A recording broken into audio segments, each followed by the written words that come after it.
नमस्कार दोस्तों, मैं हूं हिमालय सिंह और आप देख रहे हैं भोजपुरी सितारा फैमिली श्रृंखला। आज के इस एपिसोड में हम बात करने वाले हैं काजल लखवानी जी की फैमिली के बारे में।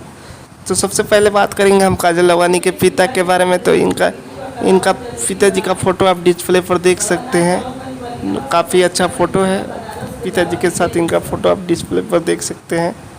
अब बात करते हैं काजल लखवानी की माता जी के बारे में, जिनका फ़ोटो आप डिस्प्ले पर देख सकते हैं।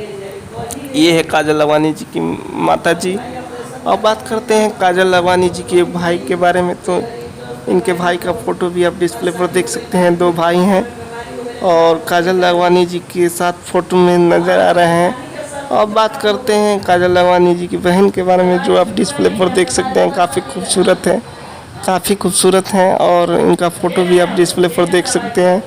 तो आप लोगों को काजल लखवानी की फैमिली में बारे में जानकर कैसा लगा, और किस भोजपुरी सितारा की फैमिली के बारे में जानना चाहते हैं, कमेंट करके बताएं। और हमारे चैनल पे नए हैं तो चैनल को सब्सक्राइब करके घंटी का बटन